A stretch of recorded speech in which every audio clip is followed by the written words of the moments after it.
I just want to update you on this horrible, evil act that happened in Las Vegas Sunday night.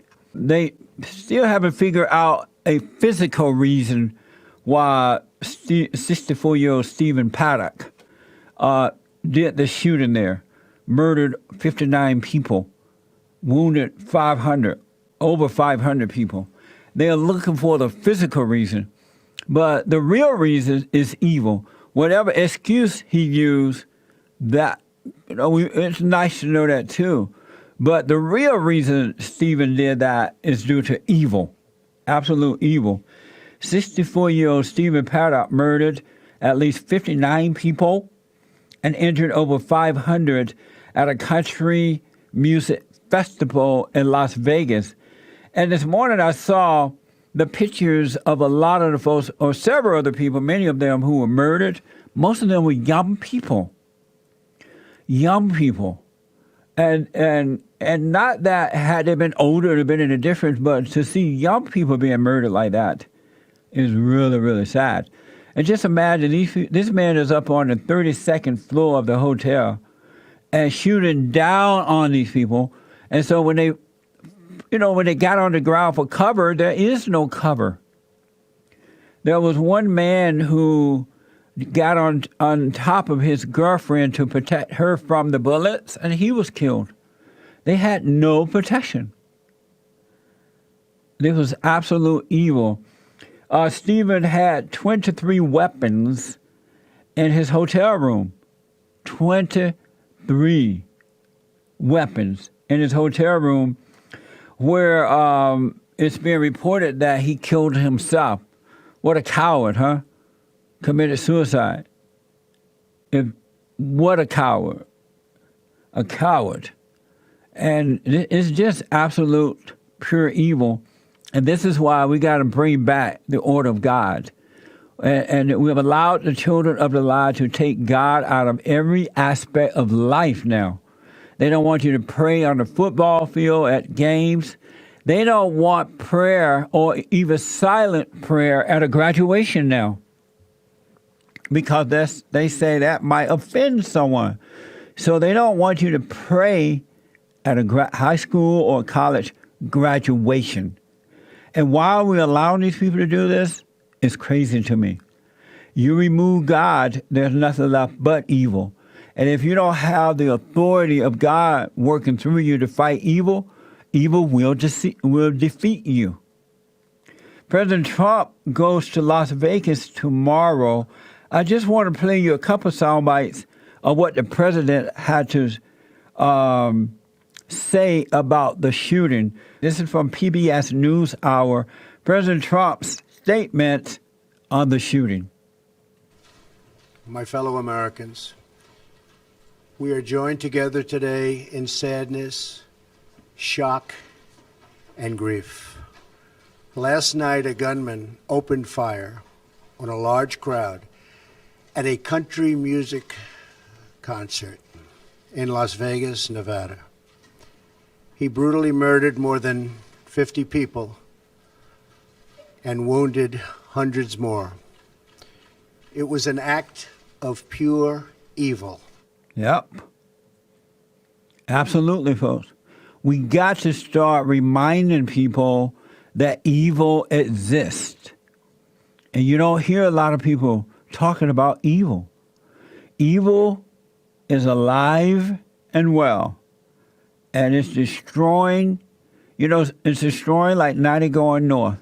Satan made a promise to God that he's going to deceive every man, woman, and child and destroy them. And that is happening. The president speaks about God and says that our flag will be flown half-staff. To the families of the victims, we are praying for you, and we are here for you. And we ask God to help see you through this very dark period. Yep. Scripture teaches us the Lord is close to the brokenhearted and saves those who are crushed in spirit. We seek comfort in those words, for we know that God lives in the hearts of those who grieve. In memory of the fallen, I have directed that our great flag be flown at half-staff.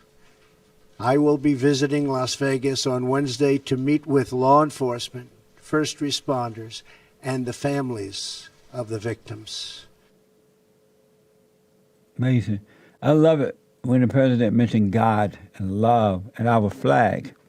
The very flag that the stupid black football players are turning their backs on. Evil people. That's evil. Pure evil. The president talks about Americans' love and unity. In moments of tragedy and horror, America comes together as one, and it always has. We call upon the bonds that unite us, our faith, our family, and our shared values. We call upon the bonds of citizenship, the ties of community, and the comfort of our common humanity. Our unity cannot be shattered by evil. Our bonds cannot be broken by violence. And though we feel such great anger at the senseless murder of our fellow citizens, it is our love that defines us today. Yep. There is no other man on this side of heaven that I would want to be in charge of our country at a time like this other than President Trump. No one else. This man is the only one that can handle these types of situations in the right way. God is good. Evil is alive. It's not about color. It's not about male or female. It's good versus evil, right versus wrong. And I want to quickly give you an example of an evil man, Jimmy Kimmel, and other late night comedies were evil men, not just evil men. There's more than one in this.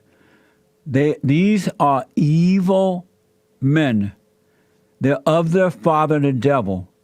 There's nothing good about them at all. Here's where late night comedy hosts push gun control after Vegas. Well, hello, everyone. Here we are again in the aftermath of another terrible, inexplicable, shocking, and painful tragedy, this time in Las Vegas. There's probably no way to ever know why a human being would do something like this to other human beings who are at a concert. So, to the people of Las Vegas, I can't give you thoughts and prayers. I can only say that I'm sorry. I'm sorry that we live in a world where there are people who will put a gun before your lives. When you say, which you always say, now is not the time to talk about it, what you really mean is there is never a time to talk about it. And it would be so much more honest if you would just admit that your plan is to never talk about it and never take any action. The Senate Majority Leader, Mitch McConnell, the Speaker of the House, Paul Ryan, a number of other lawmakers who won't do anything about this because the NRA has their balls in a money clip, also sent their thoughts and their prayers today, which is good. They should be praying. They should be praying for God to forgive them for letting the gun lobby run this country. Now, President Trump, you've said you wanted to be a transformative president who doesn't care about the way things have always been done in Washington, D.C. This is your chance to prove it. And I mean this sincerely. You do not owe the Republicans anything. Those are evil men. The thoughts and prayers, they're trying to make a mockery of that now. Remember whenever we had Islamic terrorist attacks in this country? We had them in San Bernardino, Texas, Fort Hood, Texas, a beheading of a woman, a white woman. We've had it in Florida, Orlando, Florida. And every time Barack Obama came out and said, our thoughts and prayers are with you. Did nothing about the situation. You didn't hear these children of the lie making a mockery of Barack Obama saying, our thoughts and prayers are with you. And Barack Obama would stand up for the Muslims, never stood for Christians. But whenever the Muslims attacked, his thoughts and prayers are with them. Why was it okay for Obama, but not for President Trump? And these godless, weak, pathetic, poor excuses of so-called men blame the NRA for it and Republicans, and not the shooters. You can't blame the guns for this. This is another opportunity for these people to take away our Second Amendment. And if you notice, mass shootings happen in gun-free zones. Just look at Chicago.